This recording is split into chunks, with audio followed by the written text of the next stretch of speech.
The massive alien fleet stretched across the darkness of space like a wall of death. Thousands of warships from 12 different alien species had joined together to form the Vorthak hegemony. Their ships were enormous, covered in thick armor, and bristling with weapons that could destroy entire planets. They had come to deliver a message to humanity, and it was not a friendly one. Admiral Hyunwoo stood in the command center of Earth's main defense station, watching the incoming transmission, with a heavy heart. He had fought in many battles during his 30 years of service, but he had never seen anything like this. The alien fleet was so large, it blocked out the stars behind it. Every screen in the command center showed the same terrifying sight. Thousands of enemy ships ready for war. The alien commander appeared on the main screen. It was a horrible creature with multiple eyes and sharp teeth that gleamed under the lights of its bridge. Its voice came through the universal translator, cold and full of hatred. "Primitive humans," it said, with a hiss that made everyone in the room shiver. "We are the Vorthak hegemony. We have conquered 1,000 worlds and enslaved 1,000 civilizations. Now it is your turn." The creature leaned forward, its multiple eyes focusing directly on the camera. "You have exactly 72 hours to make your choice. Surrender all your outer colonies to us. Accept that you are now our servants. Do this, and some of you may live. Refuse, and we will show you why every species in this galaxy fears the hegemony. We will burn your worlds until nothing remains but dust and memories." Admiral Hyunwoo felt his blood run cold. The outer colonies were home to millions of humans, farmers, miners, families who had left Earth to build new lives among the stars. These aliens wanted humanity to simply hand them over like property. The very thought made him sick. Across the galaxy, Captain Minho received his orders aboard the experimental warship Vengeance. The ship was humanity's newest and most advanced vessel, built in secret over the past 5 years. It was smaller than most military ships, but packed with experimental weapons and technology that had never been tested in real combat. Now it seemed like they would get that test sooner than anyone had hoped. Minho read his orders twice to make sure he understood them correctly. His mission was simple in words, but deadly in reality. Take the Vengeance close to the alien fleet and gather intelligence about their capabilities. The military leaders on Earth needed to know what they were facing, even if it meant sending 37 brave humans on what everyone knew was likely a suicide mission. Navigation Officer Su Jin worked at her station, her hands shaking slightly, as she calculated their route to the enemy fleet. She was young, only 25, and this was her first real mission. The numbers on her screen told a terrifying story. 3,000 alien ships against one human vessel. The odds were so bad that her computer couldn't even calculate their chances of survival. But something burned in the hearts of Minho and his crew that the aliens had not expected. It was not fear or desperation. It was anger. Pure, cold anger. At being threatened, at being called primitive, at being told to surrender their people like cattle. The aliens had made their first mistake. They had underestimated what humans would do when their families were threatened. The diplomatic meeting was supposed to be humanity's last chance for peace. Ambassador Ji-hoon had volunteered for the dangerous mission, knowing full well that he might not return home. He was a brave man who had spent his entire career trying to prevent wars through words instead of weapons. As he approached the massive alien flagship in his small diplomatic shuttle, he carried with him the hopes of billions of humans across the galaxy.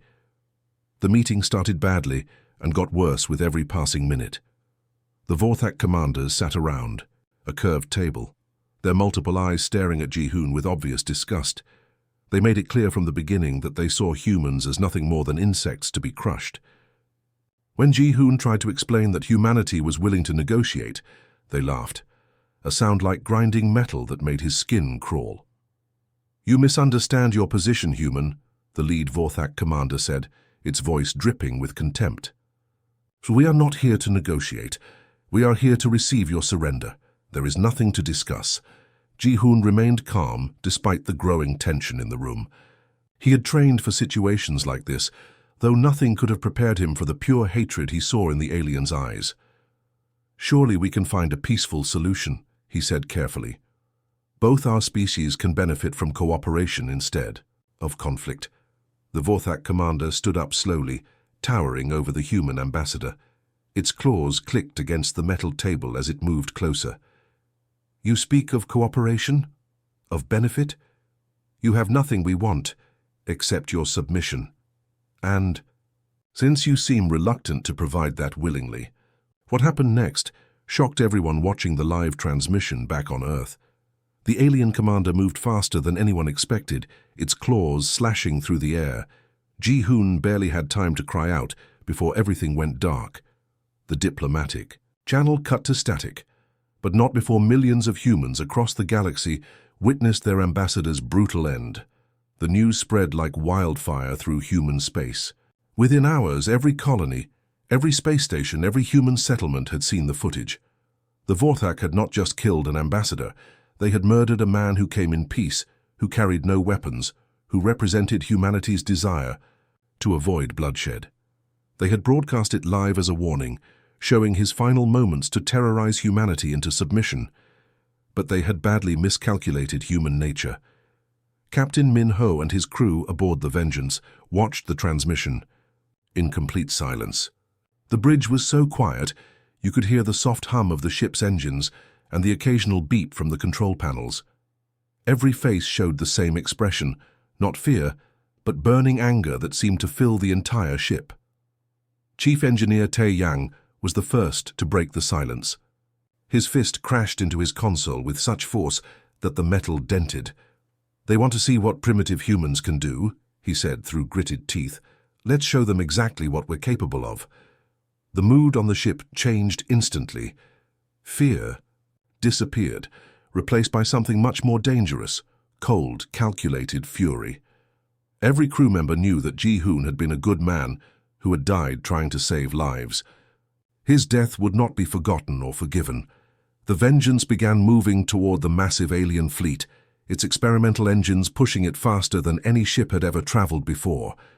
Ahead of them, 3,000 enemy vessels waited in perfect formation, spread across space like a deadly constellation of metal and weapons. The sight should have been terrifying. One small human ship approaching an armada that could destroy planets. Weapons Officer Da Yoon ran final checks on their experimental plasma cannons, systems that had never been tested in real combat. Communications. Officer Seong-ho intercepted alien radio chatter, listening to the Vorthak commanders, discussing their plans with arrogant confidence. They were already talking about which human worlds to attack first, completely unaware that they had just made the biggest mistake of their lives. The odds were 3,000 to 1, numbers that would make any reasonable military force retreat immediately. But the crew of the Vengeance was no longer thinking reasonably. They were thinking like humans who had been pushed too far. The moment Captain Min Ho gave the attack order, the Vengeance transformed from a reconnaissance ship into a weapon of pure destruction. The experimental engines roared to life, pushing the small human vessel forward at incredible speed. What happened next would be talked about in military academies for generations to come. The Vorthak advance fleet consisted of 200 of their finest warships, each one the size of a city, block and armed with enough firepower to level mountains. They had arranged themselves in a perfect defensive formation, exactly as their military manuals instructed. It was a formation that had worked flawlessly against every enemy they had ever faced. But they had never faced humans before. The Vengeance hit the alien formation like a bullet through glass. Captain Min Ho had thrown out every rule of space combat that had ever been written. Instead of maintaining safe distance and exchanging fire in orderly patterns, he drove his ship straight through the center of the enemy fleet at maximum speed. The aliens had no idea how to respond to such an insane tactic. The ship's experimental plasma cannons opened fire as they tore through the alien ranks.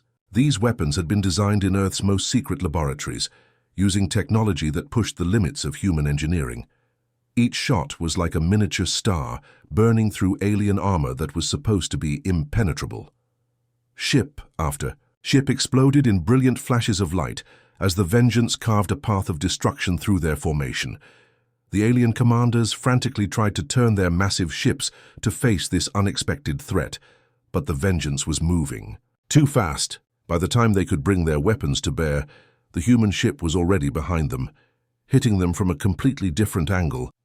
It was like trying to swat a hornet with a sledgehammer, impossible and increasingly frustrating. Tactical Officer Young-ho watched the enemy response with growing amazement. "Captain, they're not learning from our attacks," he reported, his voice filled with disbelief. "Every time we change tactics, they react the same way. Their formations are completely rigid." This was the Vorthak's fatal weakness. They had conquered so many civilizations by following the same battle plans over and over again. Their military had become a machine that could only function in predictable ways.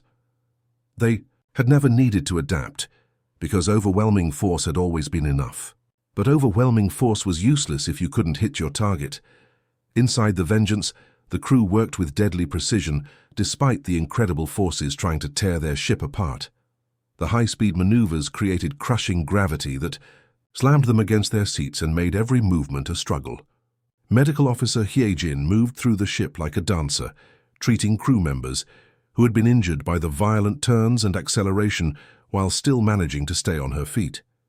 The ship's artificial intelligence system, which the crew had nicknamed Ghost, processed information faster than any human mind could comprehend. It analyzed every alien ship movement, every weapon signature, every tactical pattern. Within minutes, Ghost had identified dozens of weaknesses in Vorthak technology and tactics that could be exploited. The most shocking discovery was how unprepared the aliens were for unconventional warfare. Their databases contained detailed information about thousands of different species, but humans were completely unknown to them.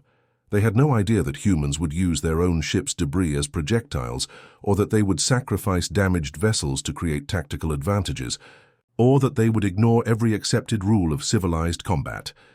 After 18 minutes of absolute chaos, the Vengeance finally broke free from the alien formation and disappeared into the darkness of space. Behind them, 30 massive Vorthak warships had been reduced to expanding clouds of superheated gas and twisted metal. The remaining enemy vessels hung in space like wounded animals, their perfect formation shattered and their confidence destroyed. In the command centers of the surviving alien ships, panic was setting in. Commanders who had never experienced defeat were trying to understand what had just happened to them. They had lost more ships in 18 minutes than they typically lost in entire planetary conquests. Fear began to spread through their ranks like a disease, and with it came the terrible realization that they might have badly underestimated their human enemies. After studying the wreckage and intercepted communications from their first battle, Captain Minho made a discovery that would change everything. The Vorthak hegemony's greatest strength was also their greatest weakness. Their entire military structure was built on fear, intimidation, and strict control over 12 different alien species who had been forced to work together. But what happened when that fear turned in a different direction? Science Officer Boram had spent days analyzing every piece of data they could gather about the enemy fleet. She discovered something fascinating.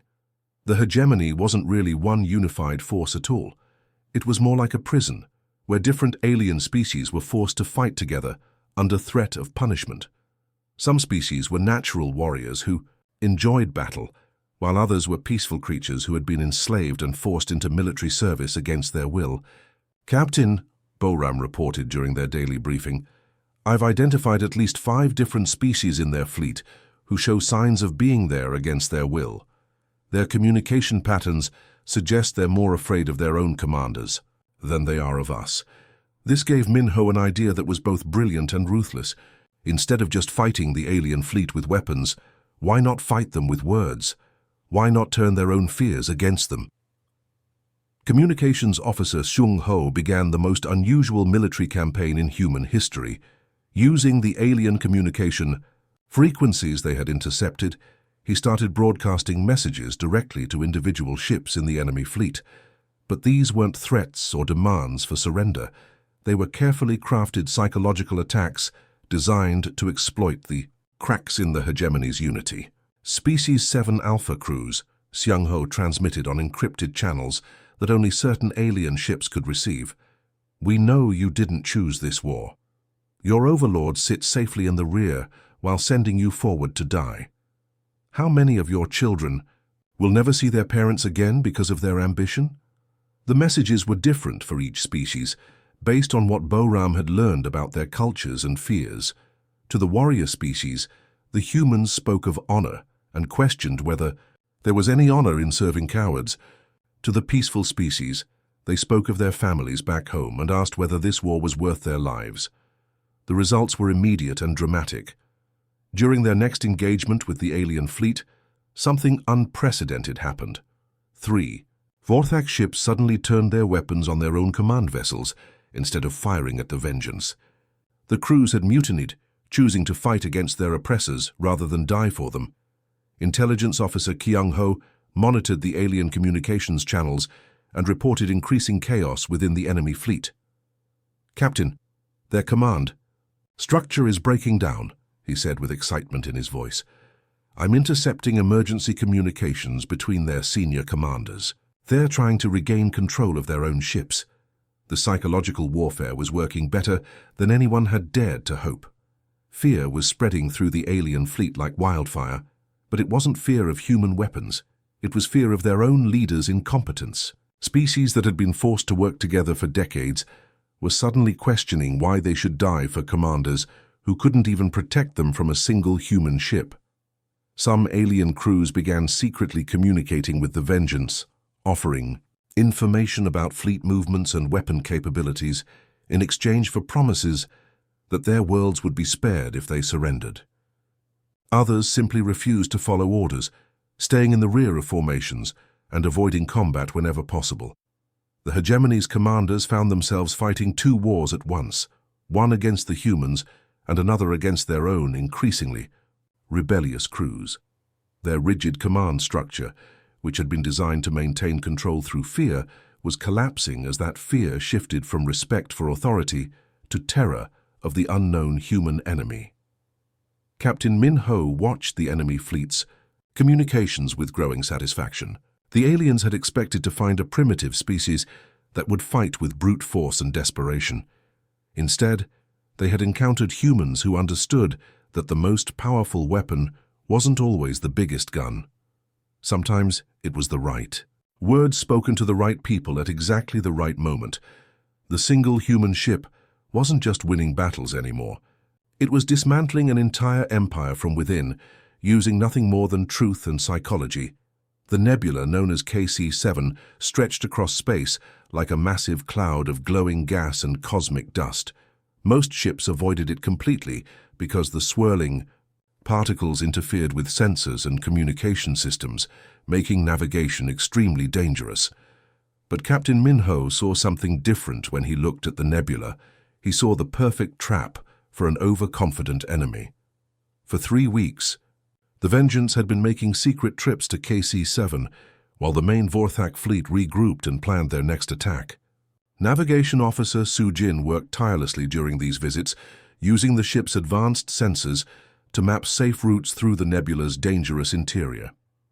It was painstaking work that required incredible precision. One wrong turn could send them crashing into hidden asteroids or deadly energy fields. Meanwhile, Chief Engineer Tae-yang had been busy with an even more dangerous task. Using the ship's manufacturing equipment, he had created dozens of automated mines, small but incredibly powerful explosive devices that could be remotely controlled. During each trip to the nebula, he and his engineering team carefully placed these mines along specific routes, creating an invisible web of destruction that only they knew how to navigate. The plan was risky beyond belief. They were essentially betting everything on their ability to lure the entire enemy fleet into a trap, where the Vengeance would be outnumbered thousands to one. If anything went wrong, there would be no escape and no rescue coming. When everything was finally ready, Min-ho authorized the most convincing performance of his military career. He ordered Communications Officer Sung-ho to broadcast a distress signal that would reach every Vorthak ship in the system. "This is Captain Min-ho of the human vessel Vengeance," he said, making his voice sound weak and desperate. "We have suffered critical damage to our main engines and life support systems. We are requesting immediate assistance from any nearby vessels. Our position is He gave coordinates that would lead the aliens directly into KC-7. The response from the Vorthak fleet was immediate and predictable. After weeks of being humiliated by the single human ship, they finally saw their chance for revenge. The thought of capturing the infamous Vengeance and its crew was too tempting to resist. Within hours, nearly the entire alien fleet was moving toward the nebula at maximum speed. Admiral Kethamore himself led the pursuit, commanding over 2,000 ships in what he believed would be the final battle of the war. Finally, he told his officers, we will show these primitive humans what happens when they dare to challenge the hegemony. As the massive alien fleet entered KC-7, they immediately encountered the problems that made the nebula so dangerous. Their sensors became unreliable, showing false readings and phantom contacts. Communication between ships became difficult as the cosmic interference disrupted their signals.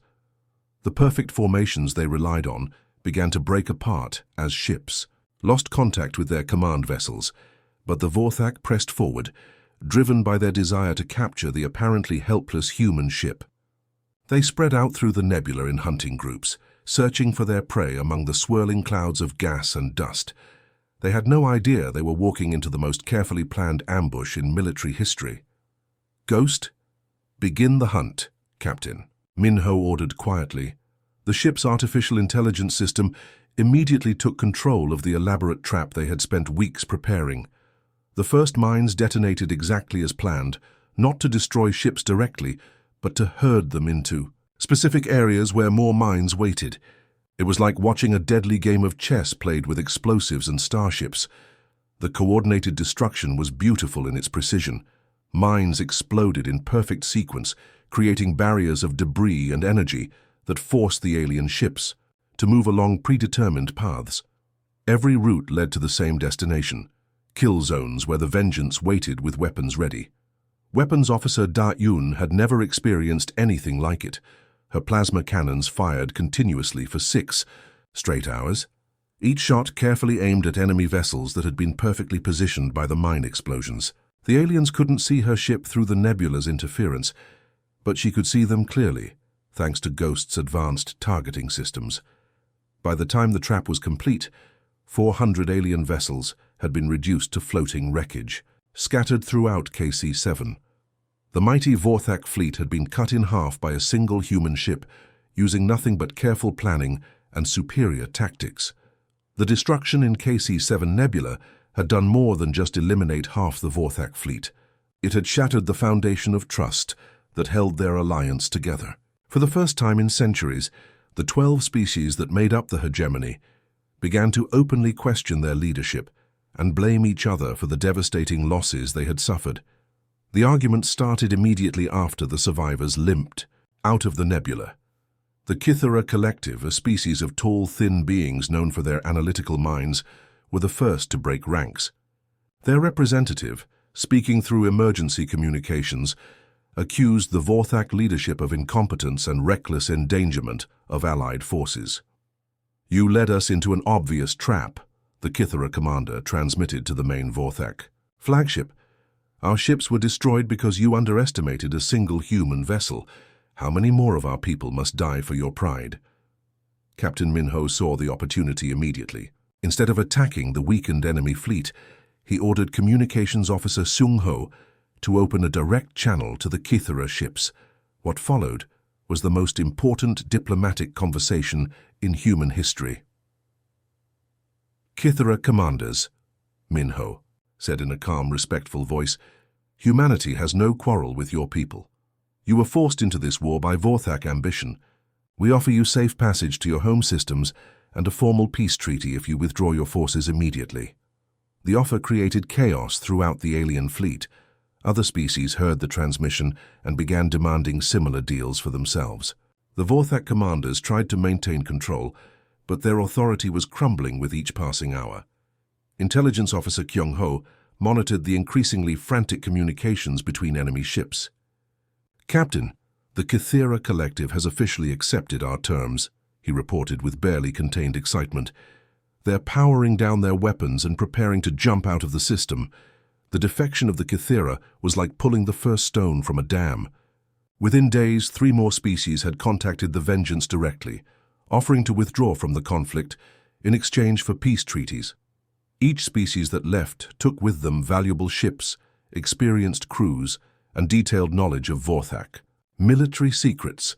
The 12-species coalition that had once seemed unstoppable was falling apart before everyone's eyes. From 12 allied species, the number dropped to 8, then 6, then 4. Each defection made the remaining alliance weaker and more desperate, creating even more opportunities for the humans to exploit. But Captain Min-ho wasn't content to simply watch the enemy alliance crumble from a distance. He wanted to strike a decisive blow that would finish the job completely.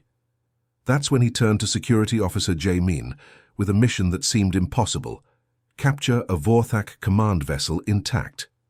Jae-min was a former Special Forces operative who had volunteered for the Vengeance mission specifically because he missed the thrill of dangerous operations.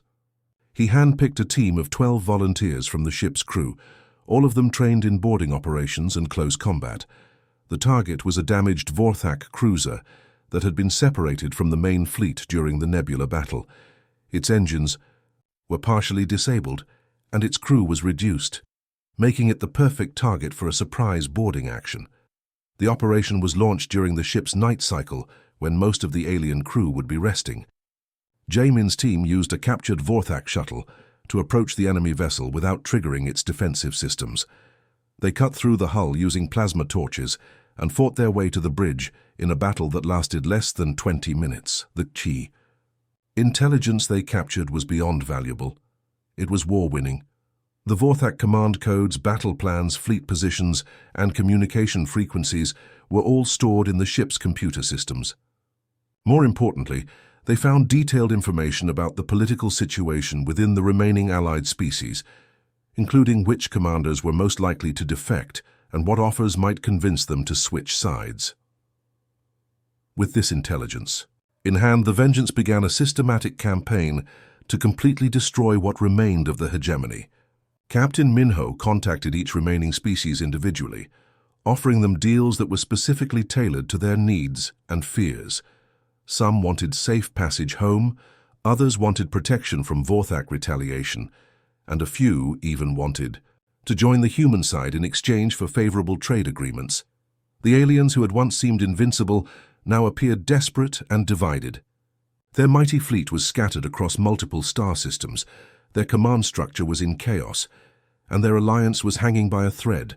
The single human ship had not just defeated them in battle, it had turned them against each other and destroyed their empire from within. The brilliant part of Captain Min-ho's plan was its simplicity. While the remaining Vorthak fleet desperately searched for the Vengeance in distant star systems, following false leads and chasing ghost signals, the real target was sitting completely undefended right under their noses. The Vorthak homeworld had been stripped of most of its military protection, as every available ship was sent to hunt down the troublesome human vessel. Navigation Officer Su-jin had spent weeks studying captured star charts to plan the perfect approach route to the enemy homeworld.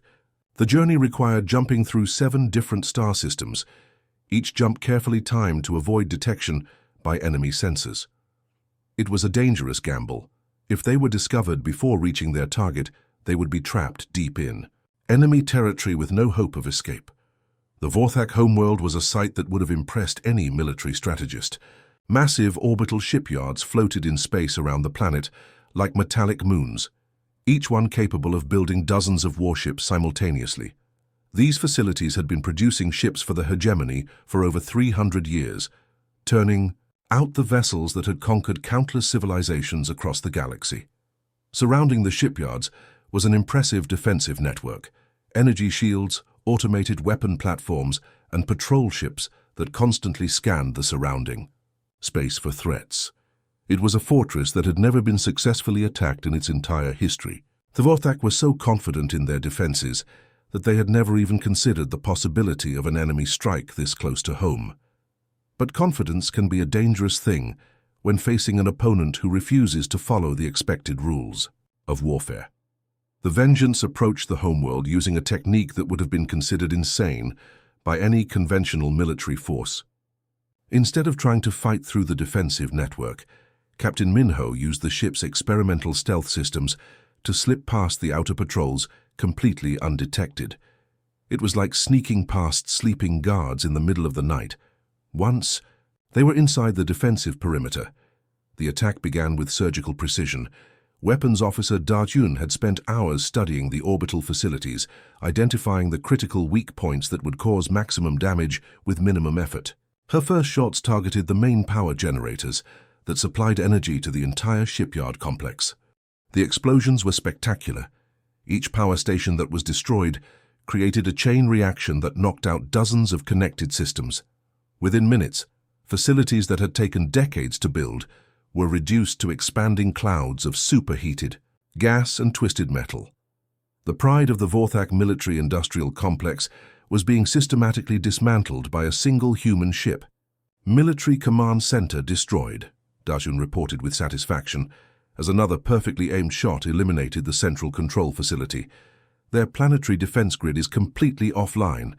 The psychological impact of the attack was immediate and devastating.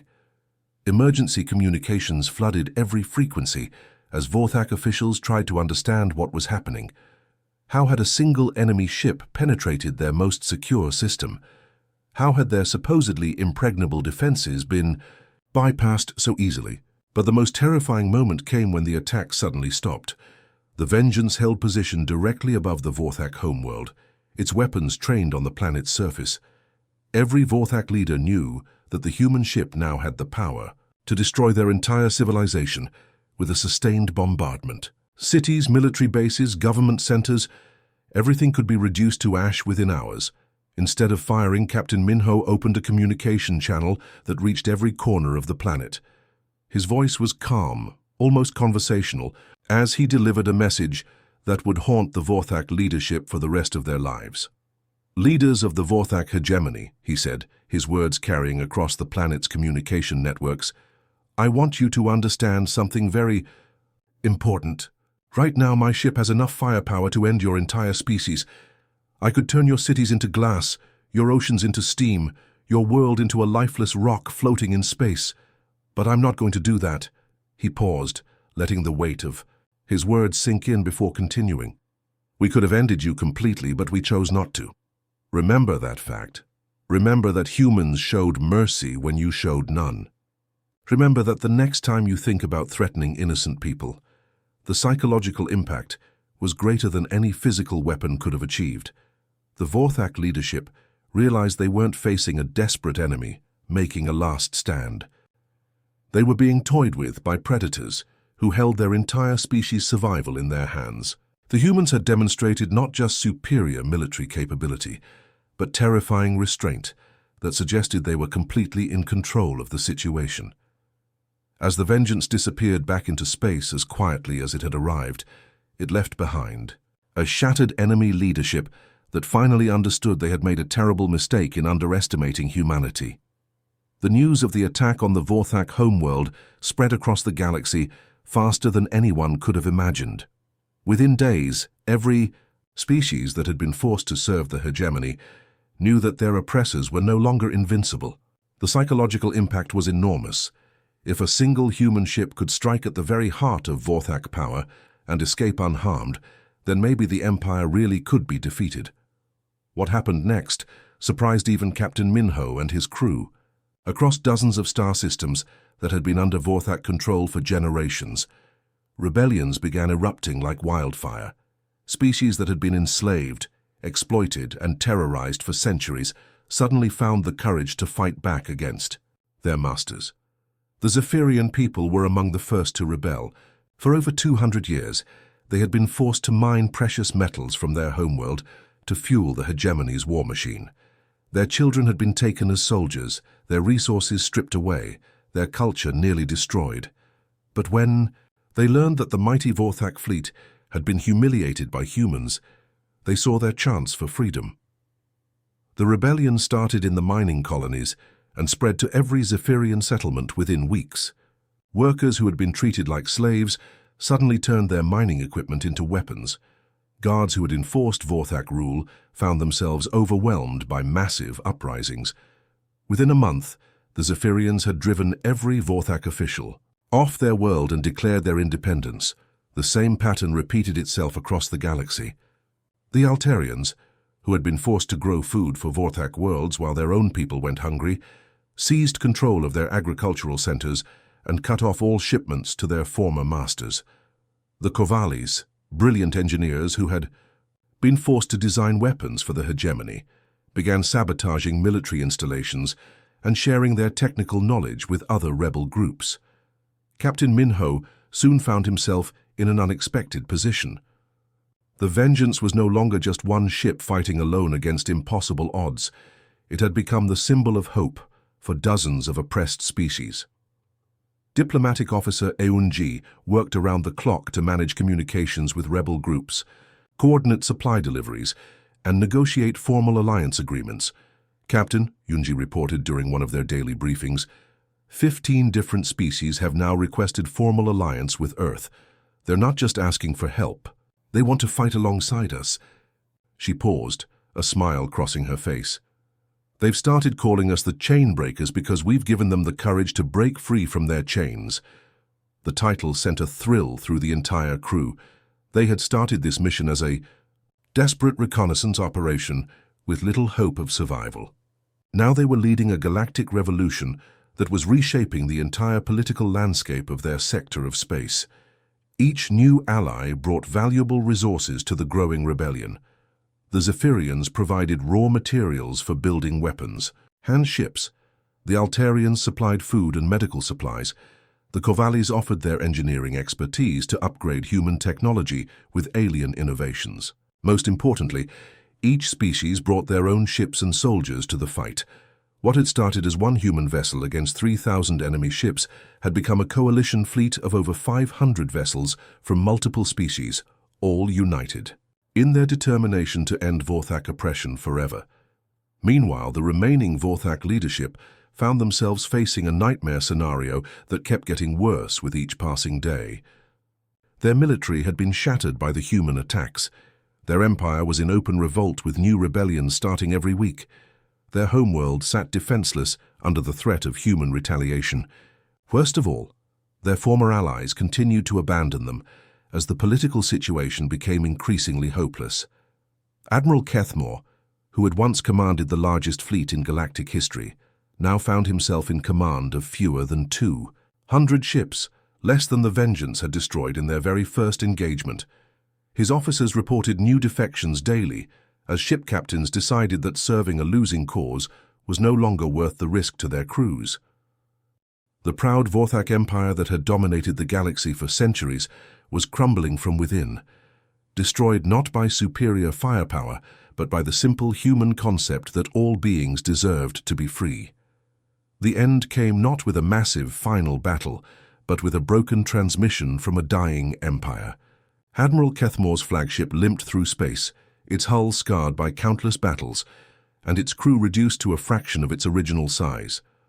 The ship that had once been the pride of the Vorthak fleet now looked like a piece of floating wreckage, held together by emergency repairs and desperate hope. For days, Kethmore had been trying to gather the courage to make the transmission he knew was inevitable. The admiral who had once commanded thousands of ships and millions of soldiers now sat alone in his command center, staring at the communication panel that would end his career and his empire's dominance forever. The rebellion had spread to every corner of former hegemony space. Worlds that had been loyal to the Vorthak for centuries were now openly declaring their independence and joining the human-led coalition. His own officers were deserting in increasing numbers, taking their ships and crews with them as they sought better terms with the winning side. Most humiliating of all, the single human ship that had started this entire disaster was still out there somewhere, still striking at Vorthak targets with surgical precision. Every attempt to hunt down the Vengeance had failed miserably, often resulting in more losses for his already decimated fleet. When Kethmore finally activated the communication system, his hands were shaking. The proud alien warrior who had once delivered ultimatums to entire civilizations now struggled to find the words for his own surrender. His voice, which had once struck fear into the hearts of his enemies, now cracked with exhaustion and defeat. "Captain Minho of the Terran vessel Vengeance," he began, pausing to gather what remained of his dignity. I am Admiral Kethmore of the Vorthak Hegemony Fleet. On behalf of what remains of our government and military forces, I formally request to discuss terms of surrender. The words seemed to catch in his throat. This alien, who had spent his entire life believing in Vorthak's superiority, was now begging for mercy from the species he had once called primitive. We acknowledge that continued resistance is futile. We request terms for the cessation of hostilities.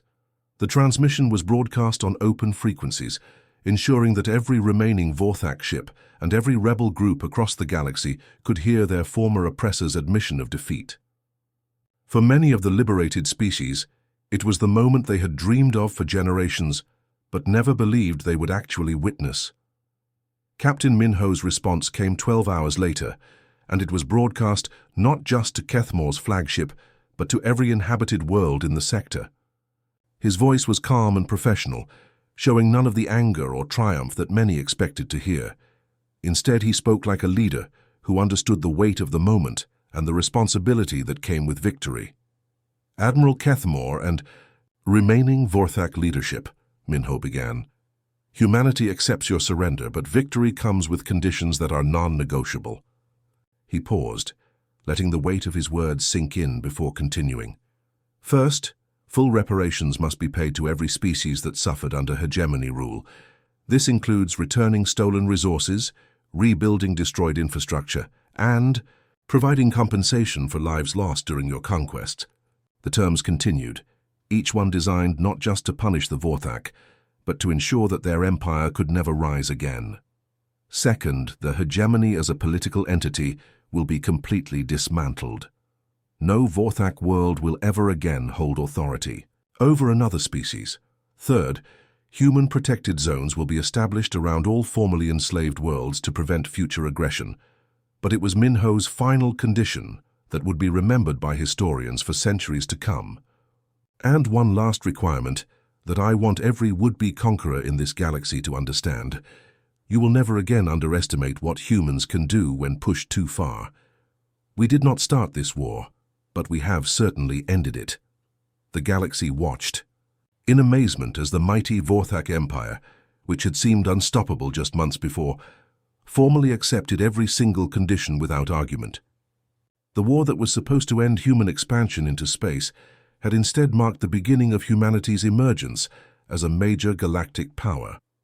The vengeance became the stuff of legends, with stories of its impossible victories spreading to every corner of known space. Captain Minho's name was spoken with reverence by the freed and with terror by the oppressive. Children on liberated worlds grew up hearing tales of the human ship that had broken their chains and given them hope. The galaxy had learned a lesson that would never be forgotten. Never corner a human, because they fight hardest when they have nothing left to lose.